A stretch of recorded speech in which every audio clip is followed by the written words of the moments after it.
Can you think of a blade that can cut through destiny itself? A ring so small, it fits in your palm.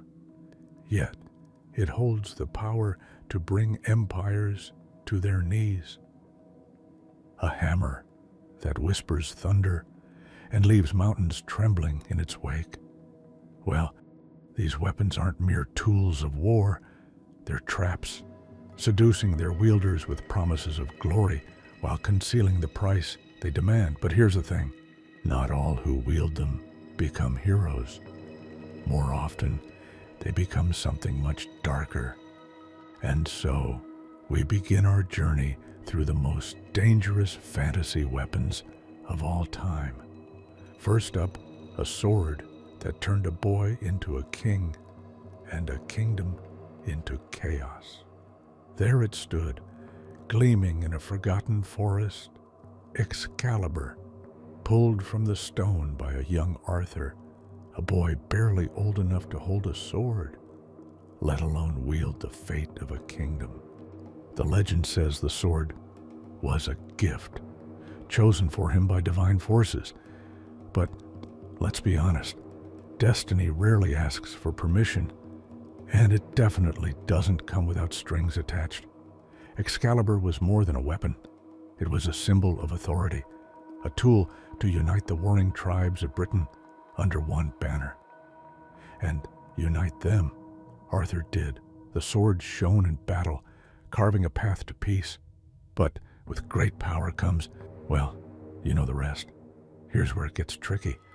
While Excalibur gave Arthur the strength to lead, it also attracted enemies, traitors, and ambitious allies. The very sword that made Arthur a king also made him a target. Think of it like being the only one in your friend group with a car in high school. Everyone suddenly wants to be your best friend until they don't. Take Mordred, Arthur's nephew. No, wait, his son. Actually, let's call him the family black sheep. Mordred turned on Arthur, leading to a battle that would end both their lives. Excalibur's power couldn't save Arthur from betrayal, proving that even the most legendary sword can't guard against human nature. If Excalibur is the ultimate weapon of kings, the One Ring is its twisted cousin, a weapon that doesn't just destroy your enemies, it destroys you, crafted by Sauron in the fires of Mount Doom. The One Ring isn't about slicing through armies. Its real power lies in whispers, quiet, insidious, and impossible to ignore. The ring doesn't make you stronger. It makes you crave strength. It doesn't make you wiser. It convinces you that you already are. And it doesn't take long for even the noblest of hearts to bend under its weight. Just ask Boromir. One minute he's waxing poetic about Gondor's glory, and the next he's trying to snatch the ring from Frodo. But Frodo, sweet, innocent Frodo, he was supposed to be different, wasn't he? The pure-hearted hobbit immune to the ring's corruption, except, spoiler alert, he wasn't. By the time Frodo reached the fiery chasm, he was this close to keeping the ring for himself. And let's not even get started on Gollum, who went from a carefree fisher to a cave-dwelling, talking cryptid, all because of the ring's influence. The One Ring isn't a weapon in the traditional sense. It doesn't need a wielder. It is the wielder. And while Excalibur might kill you in battle, the ring kills you slowly, one piece of your soul at a time. Let's shift gears a bit. The Sword of Gryffindor. Now there's a weapon with standards.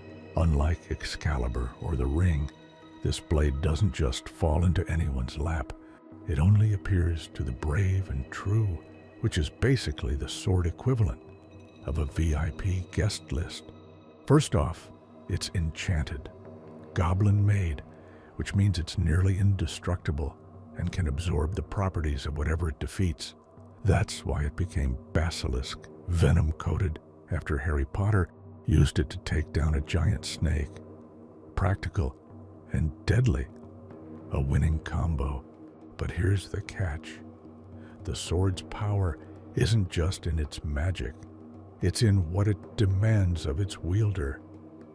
You can't just grab it off a wall and swing it around. You have to earn it, usually by being in a life-threatening situation where bravery isn't optional. For example, Neville Longbottom pulling the sword from the Sorting Hat during the Battle of Hogwarts. Legendary, but also, let's be real, the dude was one wrong move away from being roasted by a giant snake. The sword of Gryffindor doesn't corrupt its wielders or curse them with whispers of power. Instead, it tests them, asking if they're truly worthy. And sometimes, that's the most dangerous challenge of all. So, what ties these weapons together? It's not just their power, it's their price. Whether it's the weight of kingship, the lure of corruption, or the test of courage, each weapon demands something from its wielder, something far greater than they ever expected to give. But we've only scratched the surface. Excalibur, the One Ring, and the Sword of Gryffindor are just the beginning. Beyond them lies a hammer that can summon storms, a blade that devours souls, and a wand so powerful it could bend death itself. And somewhere out there, hidden in the shadows of legend, is a weapon more dangerous than them all. Weapons, by their nature, are meant to grant power. But what happens when that power comes at a price far greater than anyone expects? Some weapons don't just ask for your strength or loyalty. They demand your soul, your sanity, or even the world itself. Let's dive into 3 more infamous artifacts, each more cursed than the last. In the realm of Norse mythology, few weapons are as iconic or as destructive as Mjolnir, the hammer wielded by Thor, the god of thunder. Unlike most weapons, Mjolnir isn't just about brute strength. It's a divine force, capable of flattening mountains and summoning lightning storms with a single swing. But here's the thing, Mjolnir doesn't just destroy, it judges. Crafted by the dwarves, Mjolnir was the result of a bargain gone slightly wrong. Thanks to Loki's meddling, the hammer ended up with a shorter handle than intended, giving it a distinct, almost awkward look. But don't let appearances fool you. Mjolnir's power is unmatched. It can level armies, consecrate oaths, and even bring the dead back to life. However, its true defining feature is its loyalty, or lack thereof. The hammer is said to be so heavy and imbued with such divine energy that only those deemed worthy can lift it. While that sounds like a solid security feature, it's also a double-edged sword. Worthiness is a fickle thing, and Mjolnir has been known to abandon its wielder when they stray from the path. Imagine being Thor, confidently calling your hammer mid-battle, only for it to stay put because you weren't quite noble enough that day. That's like your car refusing to start because you didn't recycle last week. Mjolnir's power is both a blessing and a burden. It can protect realms, but it has also caused untold devastation. In one myth, Thor's rage nearly destroys Midgard, Earth itself, proving that even gods struggle to control the power they wield.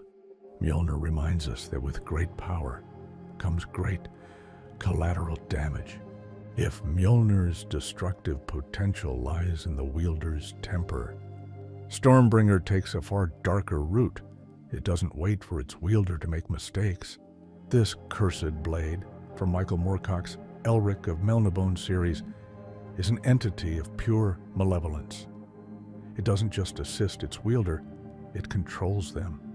Forged by unknown forces, Stormbringer is a sleek black sword that grants its wielder immense strength, speed, and power. But every swing comes at a terrible cost. The blade feeds on souls, draining the life force of anyone it cuts, and sometimes anyone it touches. Friends, allies, even loved ones aren't safe from its hunger. One moment of hesitation or misjudgment can result in unimaginable loss. For Elric, The sword is both a blessing and a curse. Born weak and frail, Elric depends on Stormbringer to survive in battle and assert his authority as Emperor of Melnibone. But the sword's power is insidious. It whispers to him, influencing his decisions and driving him toward chaos.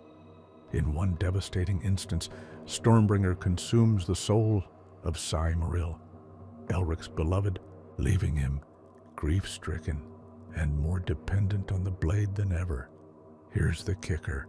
Stormbringer isn't just a tool of destruction, it's a manipulator. It twists events to ensure its continued use, turning the wielder into little more than a pawn. Think of it as that one toxic friend who convinces you to make terrible decisions, except instead of regrettable texts, it's world-ending carnage. The tragedy of Stormbringer is that Elric knows it's destroying him. He knows it's cursed, but he can't let it go. That's the real danger of weapons like this. They don't just destroy your enemies, they destroy you. If you've ever dreamed of wielding a weapon that guarantees victory, look no further than the Elder Wand, the most dangerous of the Deathly Hallows from the Harry Potter series. This wand isn't just powerful, it's unbeatable. Crafted from elder wood with a thestral tail-hair core, the Elder Wand is said to make its wielder invincible in battle. But as with all things too good to be true, there's a catch. The Elder Wand's power comes at the steepest price of all: constant betrayal. According to its legend, the wand changes hands only through defeat or death. Anyone who owns it becomes an immediate target for the challengers seeking to claim its power. In a way, the Elder Wand is less a weapon and more a curse, a shiny trophy that guarantees violence. Its history is written in blood. Antioch Peveril, the wand's first known owner, was killed in his sleep by a rival who wanted the wand for himself. Centuries later, it passed through the hands of powerful wizards like Gellert Grindelwald and Albus Dumbledore, each one leaving a trail of destruction in its wake. Even Dumbledore, who wielded the wand with caution, couldn't escape its legacy. His death marked yet another betrayal in the wand's violent history. Perhaps the most haunting aspect of the Elder Wand is its allure. It promises absolute power, but in doing so, it exposes the flaws of those who seek it. Voldemort's obsession with the wand ultimately led to his downfall, while Harry Potter, who briefly claimed it, chose to destroy its power entirely. The Elder Wand teaches us that true mastery isn't about wielding power, it's about knowing when to let it go. By now, you might be noticing a theme. Each of these weapons, Mjolnir, Stormbringer, and the Elder Wand, offers unimaginable power, but their price is steep. For Thor, it's the burden of responsibility and the constant fear of unworthiness. For Elric, it's his very humanity, consumed one soul at a time. And for the owners of the Elder Wand, it's the inevitability of betrayal. As each new wielder becomes a victim of the weapon's bloody history, what makes these weapons so dangerous isn't just their raw power, it's their ability to amplify the flaws of their wielders. Pride, rage, greed, and fear, all of these become magnified when paired with a weapon that promises to solve every problem. In the end, the wielder isn't just fighting their enemies, they're fighting themselves. But we're not done yet. Beyond these cursed creations lie even darker legends. A spear that never misses, a blade that consumes light itself, and perhaps the most dangerous weapon of all, one that doesn't just change the world, but the very nature of reality. Weapons are forged to serve their wielders, but the most dangerous ones often outlast them.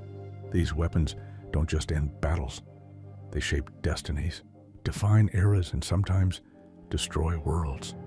Let's dive into 3 more legendary weapons, each carrying the weight of its bloody legacy. Deep in the annals of Norse mythology lies Gungnir, the spear of Odin, All-Father and ruler of the Aesir. Forged by the dwarves, who were known for their impeccable craftsmanship, Gungnir is said to never miss its mark. It's not just a weapon, it's a symbol of divine authority and unerring fate. Odin didn't wield Gungnir as a mere tool of war. The spear was a declaration of his will, capable of striking fear into the hearts of gods and mortals alike. Legends speak of Odin using Gungnir to seal oaths, ensuring that any promise made under its shadow would be kept or punished. But here's the twist. Gungnir wasn't just about ensuring victory. It was a herald of Ragnarok, the end of days in Norse mythology.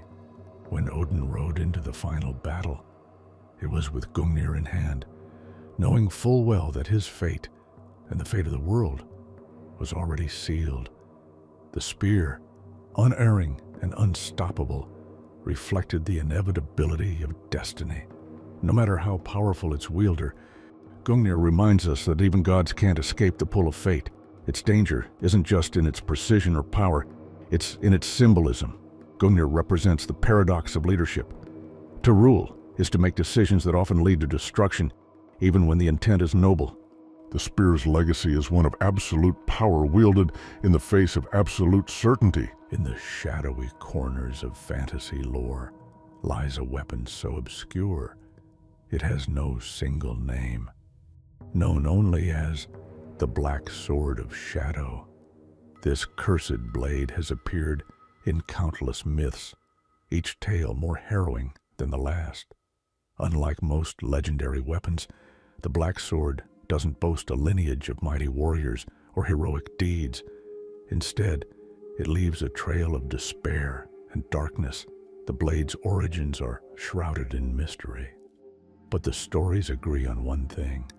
It is a weapon of pure malevolence, feeding on the fear and despair of its victims. The sword is said to spread a shadow wherever it is wielded, snuffing out light and hope alike. Those who take it up find themselves consumed by an insatiable hunger for power, their humanity eroding with every swing. In one tale, a warlord used the Black Sword to conquer an entire kingdom, only to discover that his own reflection in the blade's surface began to move on its own, whispering secrets that drove him mad. What makes the Black Sword so dangerous is its subtlety. Unlike Stormbringer, which demands a heavy price up front, the Black Sword works slowly, corrupting its wielder over time. It starts small, a little more ruthlessness here, a little less compassion there, until the wielder is unrecognizable, a shadow of their former self. Its legacy isn't one of triumph, but of ruin. The Black Sword of Shadow teaches us that sometimes the most dangerous weapons aren't the ones that demand immediate sacrifice, but the ones that let you think you're in control until it's far too late. In Terry Brooks's Shannara series, the Sword of Shannara is a weapon unlike any other. At first glance, it seems like a standard magical blade imbued with the power to defeat evil. But the truth is far more complicated and far more dangerous.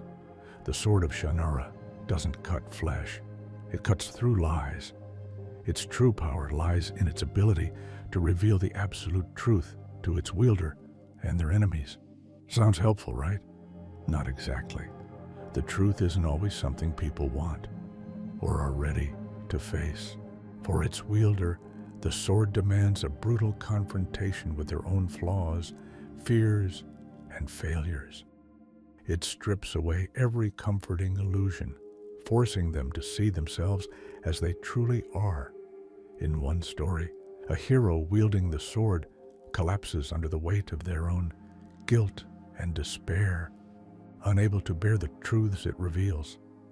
For enemies, the sword exposes their weaknesses and shatters their will to fight. But this too comes at a cost. The wielder must grapple with the knowledge that they've destroyed not just their opponent's body, but their very soul. The sword of Shannara is a reminder that knowledge and truth, while powerful, can also be overwhelming. Its legacy is one of heartbreak, as its wielders often emerge victorious but deeply scarred, forever changed by the truths they've uncovered. So far, we've explored weapons that destroy armies, corrupt souls, and reveal truths too heavy to bear. But what if the most dangerous weapon isn't a sword, a spear, or a hammer? What if it's something far more insidious, something you can't see or touch until it's too late? The greatest weapon of all is fear. Fear turns allies into enemies, makes leaders into tyrants, and turns ordinary people into monsters. It doesn't need a blade or a handle. It wields itself, spreading like wildfire through whispers and doubts. Every weapon we've discussed, Gungnir, the black sword of shadow, the sword of Shannara, relies on fear to amplify its power. Odin wielded Gungnir, knowing it symbolized the end of everything he fought to protect. The black sword thrives on its wielder's fear of losing power. The sword of Shannara forces its wielder to confront the fear of their own flaws. In the end, fear is what makes these weapons so dangerous. It's the spark that lights the fire, the seed that grows into destruction. And unlike swords or spears, fear can't be destroyed. It's always there, lurking, waiting for someone to pick it up and use it. The weapons we've explored are mirrors, reflecting the best and worst of humanity. They remind us that while power can build empires and topple tyrants, it always comes with a price. And the most dangerous question isn't whether you can wield that power, it's whether you should. What are your thoughts on this? Let us know in the comments below. If you liked this video, don't forget to like and subscribe.